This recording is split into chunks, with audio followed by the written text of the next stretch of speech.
Quando a gente olha para uma empresa, a primeira coisa que salta aos olhos é o lucro, não é? Mas e se eu te disser que uma empresa que dá lucro pode, na verdade, estar destruindo o valor? Pois é, nessa análise, a gente vai mergulhar nos conceitos de um mestre do assunto, o Aswath Damodaran, para entender a diferença fundamental entre ter lucro e criar riqueza de verdade. Então, vamos começar com a pergunta que está no centro de tudo. Basta uma empresa dar lucro para ser um bom investimento? Olha, a intuição da maioria das pessoas diria que sim, claro. Se tem lucro, é bom. Mas a realidade do mercado financeiro é um pouquinho mais complexa e, sinceramente, muito mais interessante. E para guiar a gente nessa jornada, a gente tem a visão de uma das maiores autoridades do mundo em valuation. Para o professor Damodaran, um lucro positivo pode ser uma armadilha, mascarando uma destruição de valor. Pensa assim, o dinheiro investido ali tem um custo. Ele poderia estar rendendo em outro lugar, certo? A verdadeira mágica, a criação de valor, só acontece quando o retorno supera esse custo. Ok, vamos mergulhar nisso. Nosso roteiro vai ser o seguinte. Primeiro, a gente vai entender por que valor é muito mais do que só lucro. Depois, vamos analisar a coisa toda pela ótica de quem investe e pela ótica da empresa. Aí, a gente aprende a calcular esse valor, entende as armadilhas dos dados e, no final, como usar tudo isso para turbinar qualquer análise de investimento. Primeira parte, então. Valor é mais que lucro. É aqui que a gente vai separar as empresas que só pagam as contas daquelas que realmente enriquecem quem investe nelas no longo prazo. Então, o conceito-chave é esse aqui. Uma empresa cria valor de verdade quando o retorno que ela gera com o dinheiro investido nela é maior que o retorno mínimo que se esperava para aquele nível de risco. Essa taxa mínima é o que a gente chama de custo de capital, ou em inglês, hurdle rate. É como se fosse um sarrafo que o retorno da empresa precisa pular para a gente dizer, opa, isso sim é um sucesso. E para medir isso direitinho, o Damodaran ensina a gente a usar duas lentes, duas óticas diferentes. Uma foca bem de perto no retorno para quem é dono da ação, o acionista.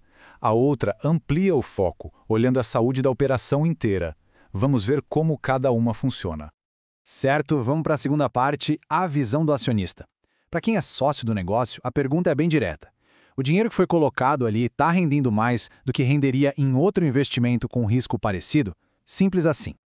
E essa análise toda se resume a uma espécie de batalha entre duas métricas. De um lado da arena, a gente tem o que a empresa gera para o acionista, que é o retorno sobre o patrimônio líquido, o famoso ROI. Do outro lado, o que o acionista exige de retorno mínimo, o custo de capital próprio.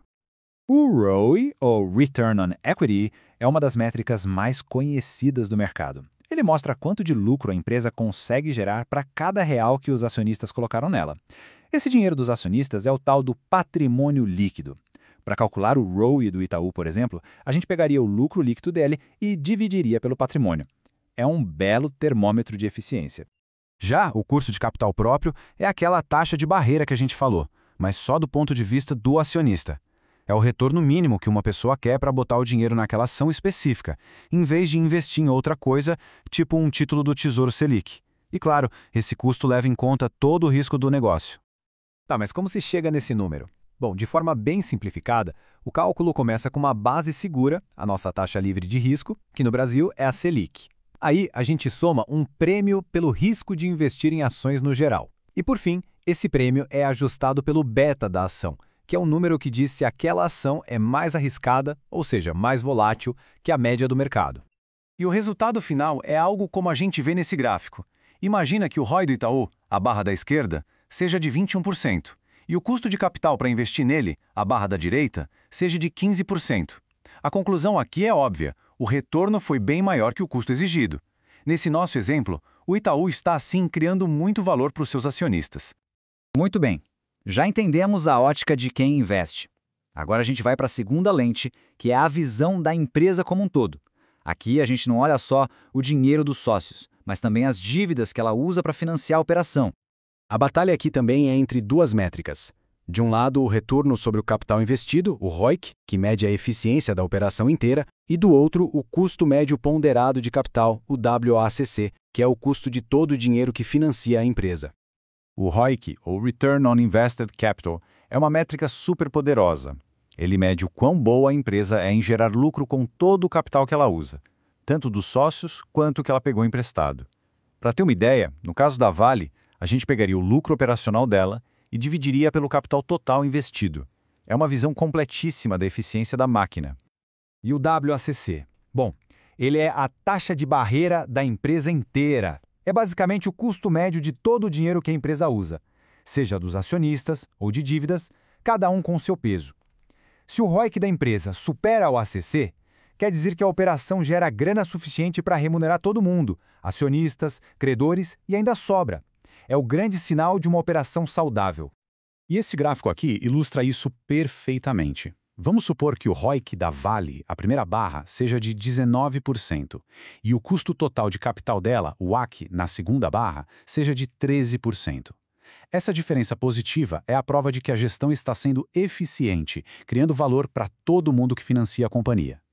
Beleza, até agora a gente falou de porcentagens, de taxas, mas será que dá para transformar essa criação de valor em um número absoluto, em reais? A resposta é sim, dá. E é isso que a gente vai ver agora. O primeiro passo é calcular o que a gente chama de spread de retorno. É bem simples, é só a diferença entre o ROIC e o WACC. Se o ROIC é 19% e o WACC é 13%, o nosso spread é de 6 pontos percentuais. Esse spread, essa gordurinha, é a medida pura da eficiência da empresa em criar valor. E aqui está a fórmula mágica que transforma isso em dinheiro. O EVA, que é a sigla para Economic Value Added, ou valor econômico adicionado. A gente pega aquele spread de retorno que acabamos de calcular e multiplica pelo valor total do capital investido. O resultado é um número em reais, que mostra exatamente quanta riqueza a empresa criou ou, em alguns casos, destruiu. Agora, um momento de cautela que é fundamental. O próprio Damodaran faz questão de alertar que, por mais poderosa que seja essa análise, ela depende de dados que têm suas limitações. Isso aqui não é uma ciência exata, tá? É super importante lembrar desses pontos de atenção. A análise usa dados contábeis, que são uma foto do passado, e podem não refletir o valor real das coisas hoje. Os cálculos de risco também envolvem estimativas. Por isso, a grande lição do Damodaran é use esses números como uma referência incrível para comparar empresas, para entender a dinâmica, mas nunca jamais como uma verdade absoluta. E assim a gente chega na nossa última parte. A ideia aqui nunca foi complicar, pelo contrário, é dar uma ferramenta para a gente ir além da superfície do lucro.